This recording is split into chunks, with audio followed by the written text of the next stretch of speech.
Cobus, thank you for coming through and welcome to Cars and 60. Yeah. And take us through your Mk7 GTi. Before we get into anything, it looks very cool. Always I'm a sweet, fan thanks. of the wrap that's done on it. And we can start by how long have you owned the car for? I've owned it for about a year now, year and a half. Okay, so it's still fairly new. Still fairly new, but I mean, I got it secondhand, so we had financing done already, so we could have done the upgrades as soon as I got the car. Okay, so, okay. And I'm just going to move through the side, so we'll go through the cosmetic changes first. And you said you I did some bit of sticker bombing there for Limitless. And your wheels are 20 inch. 20 inch 235s, 35s, 20s. Yeah, and obviously Limitless is the 235 30 20s, yeah, and Limitless Tuning. The tuning company. Yeah. And this is a vinyl wrap. Also got vagged because of the muffler delete. We did a muffler delete in front as well. Yeah. So. And obviously the quarter rear is wrapped. Exhaust system. What exhaust system do you have? Only a normal downpipe with a raised delete. We still got the stock back box. Yeah. Yeah, that's basically it. We haven't done, but I'm still gonna go. I'm definitely gonna go a better exhaust system at Power Flow in Empangeni. Yeah. So I might hop on. I'm just gonna open to look in the interior. And that's still pretty much OEM, hey? Still, yeah, everything is still standard. I mean, but it's a nice interior, the Golf 7. Sweet, yeah. The engine. Can we just open the bonnet, please? Open the bonnet for you right away.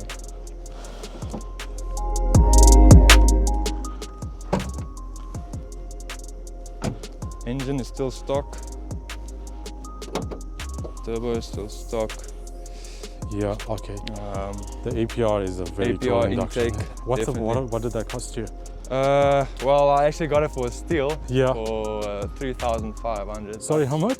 3,500 bucks. No way, that's about 10K easy, hey. That's about 10K easy. You're looking about roughly 8K second and then about 12K new. But yeah, I got it for you lucky man. Give us a shout when you're selling it. I don't think I will, because it looks so nice and I might go into styling. Just take us through your modifications. And I got a 76mm inlet pipe there. Yeah.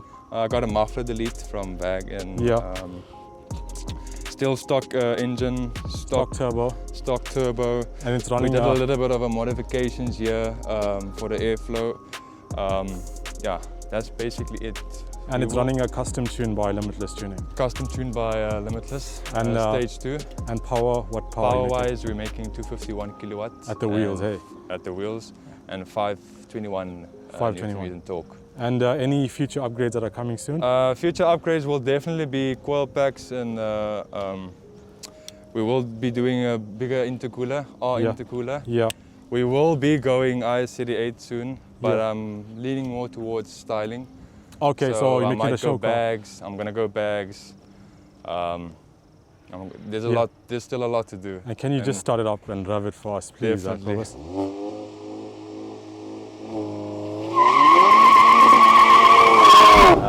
This is actually one of the strongest GTIs that we did. Yeah. And normally we get around 237 kilowatt or so. At the wheels, eh? Yeah, this one pushes out 251. Sure, and like just for the viewers that are watching, you are the tuner, so this is the tuner, you've tuned the car.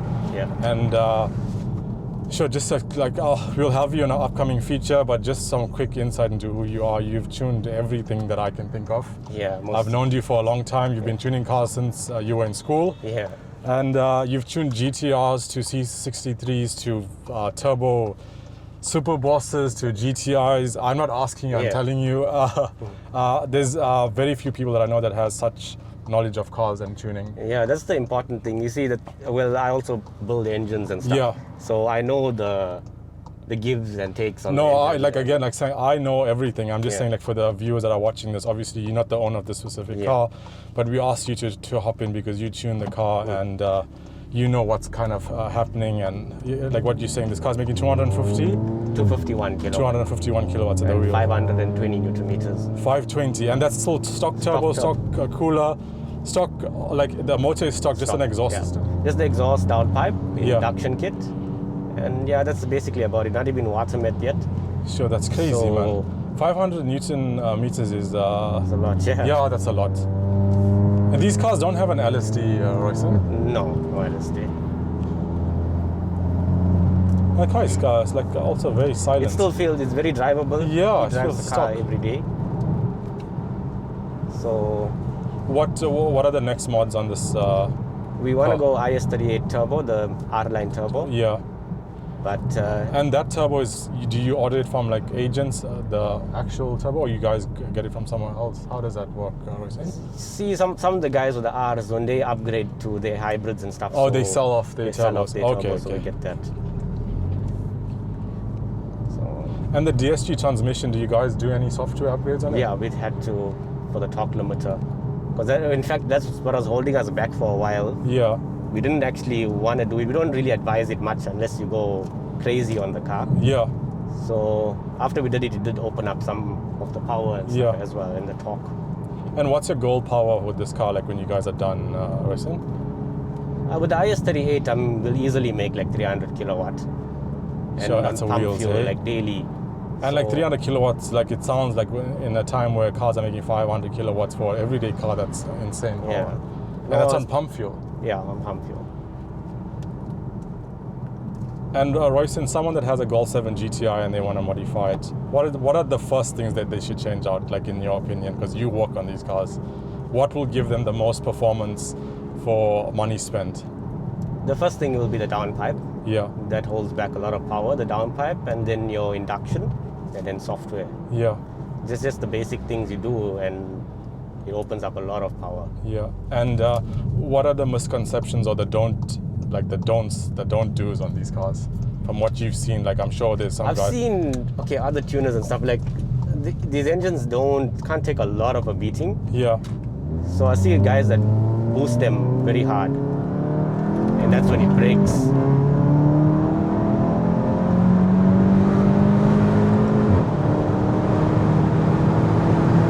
Sure, the car goes, eh?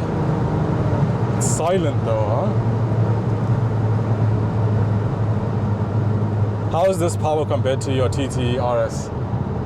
The TT is way above it. Because in stock form, the turbo is much bigger. Yeah, no, I'm just kidding. 5-cylinder. That car must be crazy, and it's your car, so God knows what's going on in that engine. Yeah. What does a package like this cost? Plus minus, like stage 2 tune. With the hardware and stuff. Yeah. You're looking at about, this car's got the APR intake. Okay, that's expensive. I know that. Yeah. But working on a basic intake, I'd say around about 12. The downpipe software and your induction. For 250 kilowatts, that's not bad. Bad spend. And a stage 1 tune with stock exhaust, stock everything. What does that cost, plus minus, Harrison? That we can do for around about 3.5 grand. And the power figures there, like they put out about 220 kilowatt, 210 around there. Sure, that's also varies crazy. on the car also. Some of them are lazy. Yeah. Some of them are a Wednesday car, they call it. A Wednesday car. I've never heard that before. What does that mean, Royson?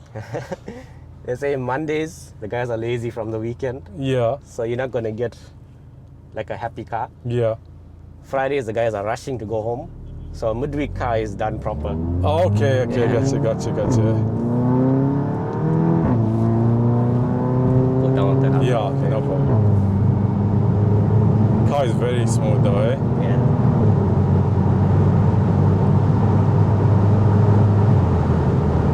And when you guys put on the IS38 turbo, is it a straight bolt-on? Yeah, it is a bolt-on, but there is some hardware that goes with it, like injectors and stuff we have to change. For more fueling. Yeah. And these turbos bolt directly onto the head, eh? Yeah. There's no manifold or anything. No manifold, yeah. It's like a 4-bolt flange. But like the Golf 7 GTi is really worth value for money, I'd say. Yeah, it's a very nice cool car for what you're spending.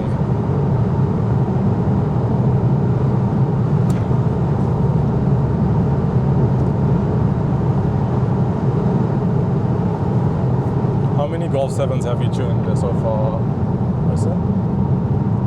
Locally around, I'd say about 15. Sure, that's a lot in this place. In this place, yeah. That's almost like every Golf 7 GTI. Mostly, yeah. It's a difficult one, getting a race or getting to play around them, because most of them are all the clients' cars, and oh, you don't want to. We don't want to race against each other. Yeah, sure. You need to just get Chandon. Yeah, that's true.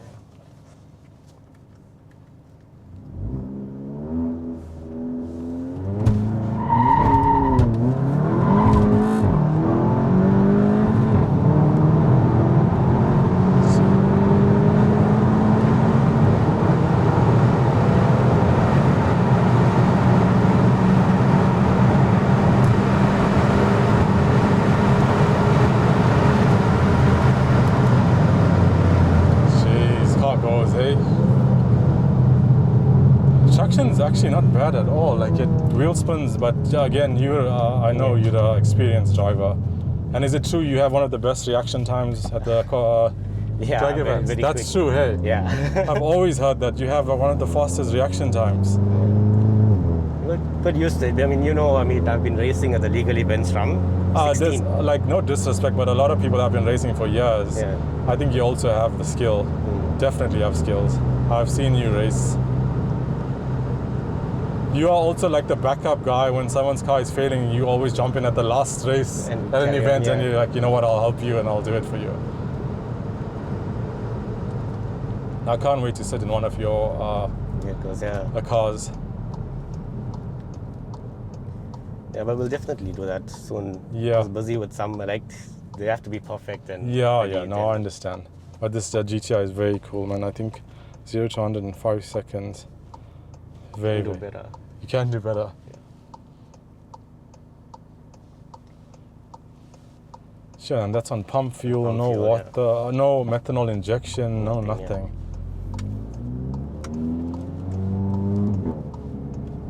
Yeah. Is it better to tune the GTi or the R, or is it the same thing, Harrison? Well, with the R it's better because traction. The traction drive.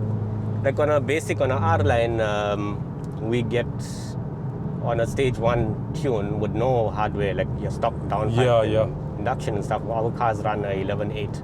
Sure, that's just crazy. On file and pump fuel. That's crazy. To run 11s like a few years ago was, you know what it took, and like hundreds of thousands of runs. Yeah. I'm sure you guys are waiting for a Golf 8 to tune. Yeah, we're waiting. The ECU is not much different from these already. Yeah, the engine was.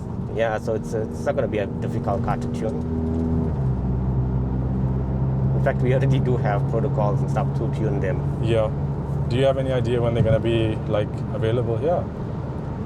I'm not sure when they're launching exactly. It's this year though, yeah. I'm sure the tuner's got the files ready. Yeah, everything's been unlocked with our tools and stuff already. Yeah. Because those cars already, I mean, most of our tools, like the tool that I use is a dumb spot. Yeah.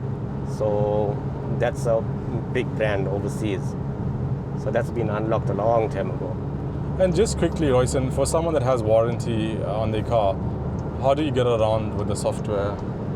How does that work? That's a difficult one. It depends who you know at the service center and stuff. Okay, I understand. But the thing is also that with the new ruling, all factory vehicles can be serviced at any RMI. Yeah. So we won't have that much of an issue anymore. So guys that wants to do tuning and stuff, I mean, as long as it's not overboard and you're not ripping the companies off. Yeah. Okay, now I got you. Because see, there are failures like turbos and there are like factory defects on cars. Yeah. Not actually tuner related, but it ends up being a weak spot that gives. So we can't blame the tuner actually, it's actually a factory problem. Yeah. No, but factory would kick it out because you got software. Give me 1 second. Let's get this off.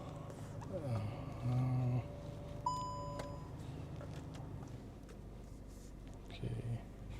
Reset. Okay, we're good.